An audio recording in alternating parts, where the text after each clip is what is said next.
The village was small, clinging to the edge of a vast desert. Life was simple, days spent under the scorching sun, but it had something special, an oasis. More than just water, it was a place of mystery. Stories whispered from generation to generation spoke of the Jinn, powerful spirits, guardians of the oasis's secrets. The villagers respected and feared them. Some said the Jinn were mischievous, others vengeful, but all agreed. The oasis was their domain, especially after dark.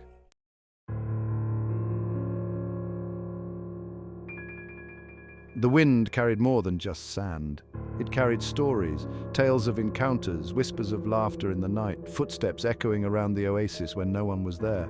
Some villagers claimed to have seen them, shadows moving in the moonlight, eyes glowing unnaturally. These stories served as warnings, a reminder to stay away, to respect the boundaries.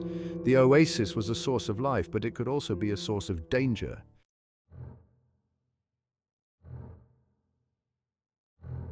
As the sun dipped below the horizon, the village held its breath. Shadows grew long and a stillness descended. The oasis, inviting by day, now seemed to brood. Sunset marked the forbidden hour when the Jinn were said to awaken. They emerged from hidden places, the oasis becoming theirs. It was said their magic was strongest then. No one dared to approach, no one, that is, except Hassan.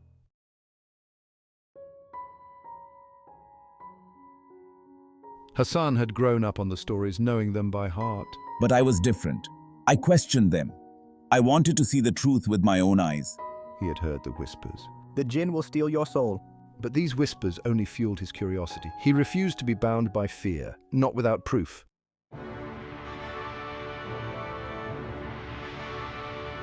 The night was hot and still, the full moon casting eerie shadows.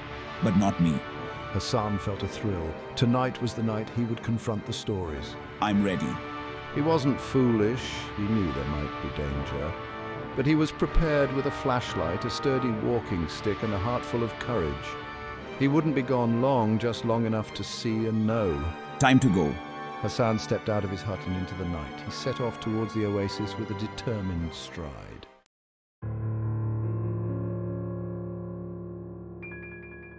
He could hear his own heartbeat in the stillness. Each step took him closer to the oasis, closer to the unknown. The village lights dwindled behind him. He was alone now. Just keep moving. The air grew cooler as he approached the oasis. He took a deep breath and stepped into the oasis.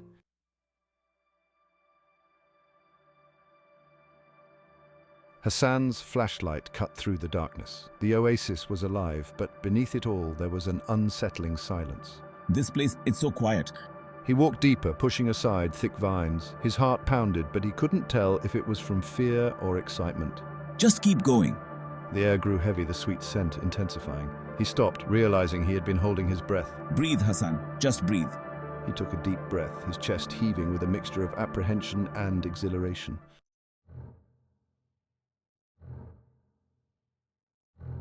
He felt a prickling sensation on the back of his neck. He turned quickly, shining his flashlight around, but there was nothing there. Hassan continued on, telling himself he was being foolish. But deep down, a sense of unease gnawed at him. But the feeling of being watched intensified. He couldn't shake the feeling that he was not alone. He started walking again, faster this time. He wanted to get to the center of the oasis.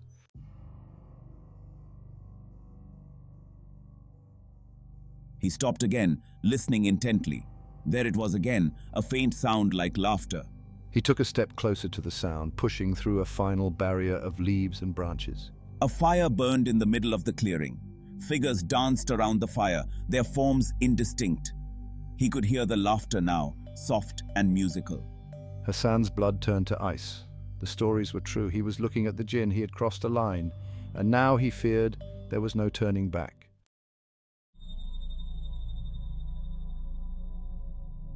He tried to move, to turn and run, but his legs wouldn't obey. One of the figures detached itself from the group, moving towards him. Its eyes glowed with an unnatural light. The figure stopped in front of him, leaning in close. Well, it hissed. What do we have here? Hassan tried to speak, to apologize, but no sound came out. You shouldn't be here, it whispered. This is our domain. Hassan was paralyzed, trapped in a nightmare. The Jinn's breath smelled of dust and decay. He was frozen by fear.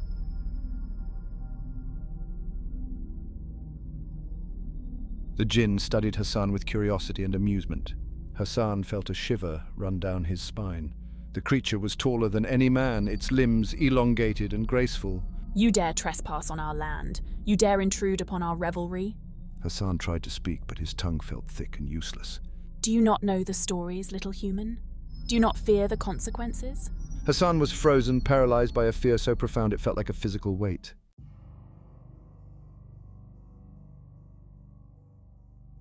Suddenly, a cold chuckle echoed through the clearing. What shall we do with him, sister? The Jinn in front of him smiled, a smile devoid of warmth. He is but a curious child. Surely we can forgive such a small transgression. The words were sweet, but the tone was venomous. Perhaps he will serve as a lesson to others. Hassan's heart pounded, a frantic drumbeat in the silence. He felt a sob rising in his throat, but choked it back.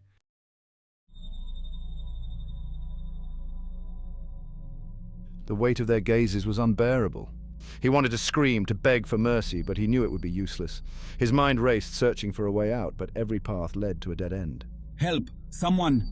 Then a new sound cut through the night, a voice calling his name. Hassan, Hassan, where are you?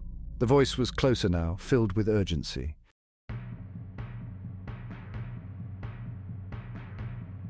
The Jinn surrounding him stirred, their attention drawn to the approaching figure.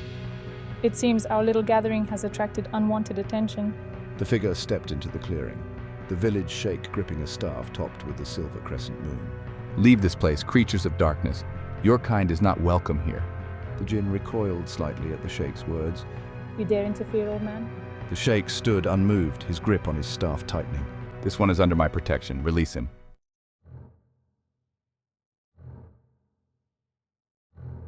The Jinn snarled, their forms flickering like flames. You may command the sands and the winds, but this one is bound to another realm. The Jinn around Hassan shifted, their murmurs growing louder.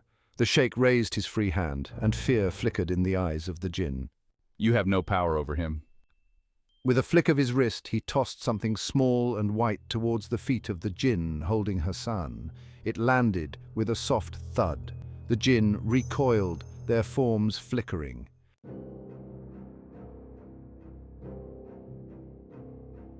The Jinn flinched back from the object as if it burned. Their forms wavered, their laughter replaced by hisses and snarls.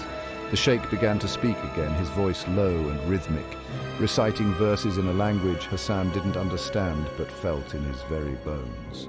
With each word the sheikh uttered, the fire in the clearing seemed to dim, the shadows around the Jinn shrinking back as if burned. The air grew heavy, thick with a power that sent shivers down Hassan's spine. It was a power that spoke of ancient battles, of realms unseen, of forces beyond human comprehension. You have been warned. This is not your world. Do not test our patience again. Then with a snap of her fingers she vanished, along with the other Jinn, leaving Hassan standing alone in the suddenly silent clearing.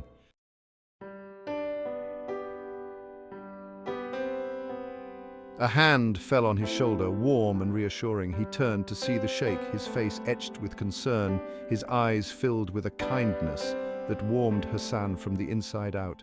Are you all right, child? They did not harm you? The sheikh helps Hassan to his feet, his grip strong and steady.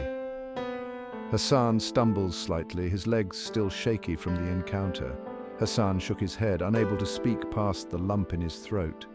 He looked back at the spot where the Jinn had been moments before, but there was nothing there, only the rustling of leaves in the night breeze. The sheikh placed a hand on his back, guiding him away from the clearing. Come, it is not safe to linger here. The sheikh leads Hassan away from the clearing, their figures silhouetted against the moonlight. Hassan glances back over his shoulder, but the oasis is quiet now, its secrets hidden once more. The walk back to the village felt like a lifetime. Hassan stumbled along, his legs shaky, his mind reeling from his encounter with the Jinn. The familiar sights and smells of the village now seemed strange and distant. The sheikh walked beside him in silence, a steadying force in Hassan's thoughts. Hassan glanced at the old man, feeling a surge of gratitude. As they reached the outskirts, a hush fell over the night. The usual sounds of nocturnal life faded into a tense silence. Hassan felt a cold dread creep up his spine. The Jinn had warned him. Had they warned the village too? The sheikh and Hassan exchanged a look, acknowledging the change. The sheikh paused, his hand on Hassan's shoulder. Remember what you have seen, child, but remember too the mercy shown to you. The Jinn are powerful, but not invincible, and they are bound by their own laws. With a final pat, he released Hassan and turned to the silent houses. The Sheikh turned towards the village, silhouetted against the moonlight. He raised his staff, the silver crescent glinting, and stepped forward.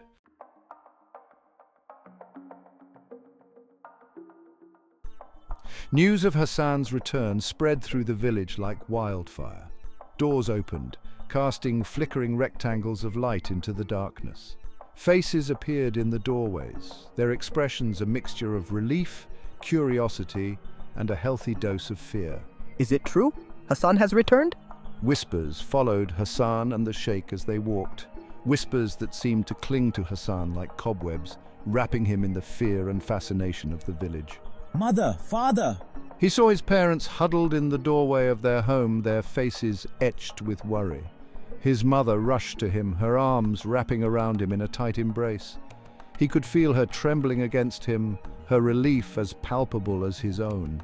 His father stood beside her, his expression grim, his eyes holding a question that Hassan knew he would have to answer. He has seen what he needed to see. The villagers gathered around, their questions coming at him in a torrent. Had he seen the Jinn? What did they look like? What had they said to him? Hassan stumbled over his words, trying to explain the unexplainable, to capture the terror and the awe of his encounter in a way that these people, who had only ever heard whispers and stories, could understand. Let him rest now. He will tell us what he can when the time is right. The villagers parted, creating a path for Hassan and his parents to reach their home. As they entered, Hassan could feel the weight of their gazes on his back, the unspoken questions lingering in the air. That night, Hassan lay awake, the memory of the Jinn's laughter echoing in his ears. He could still feel the chill of their presence, the weight of their gazes. He shivered, pulling the rough wool blanket tighter around himself. I can't believe what I saw, what I felt. He thought of the Sheikh, of the calm authority in his voice. The Sheikh understood the Jinn, knew how to navigate their world. Hassan felt a surge of admiration, mixed with fear.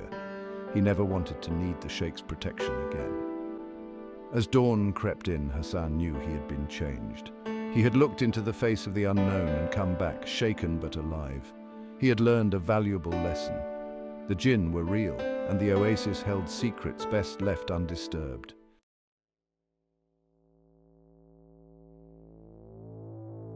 Hassan's encounter with the Jinn became a part of the village lore, a cautionary tale whispered around campfires and recounted on starlit nights. The villagers, once skeptical of the stories, now held a newfound respect for the unseen world, for the creatures that lurked at the edges of their understanding. The Oasis, once a symbol of life and abundance, now held a dual nature, a reminder that beauty and danger often intertwined. The Jinn, however, remained an enigma. Their motives, their desires, their very nature remained shrouded in mystery. Were they benevolent guardians, protecting the Oasis from those who would exploit its bounty? Or were they malicious tricksters, toying with mortals for their own amusement? The villagers debated these questions endlessly, their answers shaped by a mixture of fear, respect, and a healthy dose of superstition. I know now, the Jinn are real. Their power is something we must respect, even fear. Hassan, scarred by his encounter, carried the weight of his experience with a quiet dignity. He understood that he had been granted a glimpse into a realm beyond human comprehension, a realm where ancient powers held sway. He knew that the Jinn were real, not figments of imagination or bedtime stories, but forces of nature to be respected, even feared. The Oasis, once a place of carefree exploration for Hassan, now held a different kind of allure. It was a place of pilgrimage, a place where the veil between worlds seemed thin, where the whispers of the Jinn could almost be heard on the wind. Yet he knew that he would never again venture into its depths at night, for he had learned that some mysteries are best left undisturbed, some boundaries best not crossed.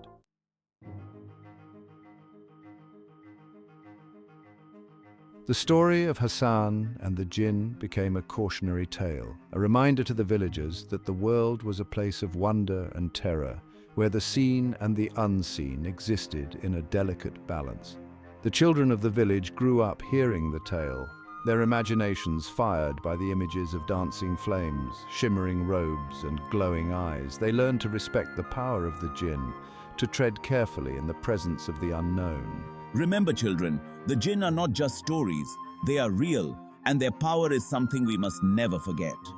The legend served as a bridge between the generations, a shared history that bound the villagers together. It was a reminder of their own mortality, of the forces that lay beyond their control, but also of the resilience of the human spirit, the courage to face the unknown and emerge forever changed on the other side. And so the tale of Hassan's encounter with the Jinn lived on, woven into the fabric of the village life, a testament to the enduring power of stories to teach, to warn, and to remind us that the world is a far stranger and more magical place than we often dare to imagine. The Oasis remained, a shimmering jewel in the heart of the desert, its secrets closely guarded, its magic whispered on the wind, a constant reminder that some doors are best left unopened, some mysteries best left unexplored.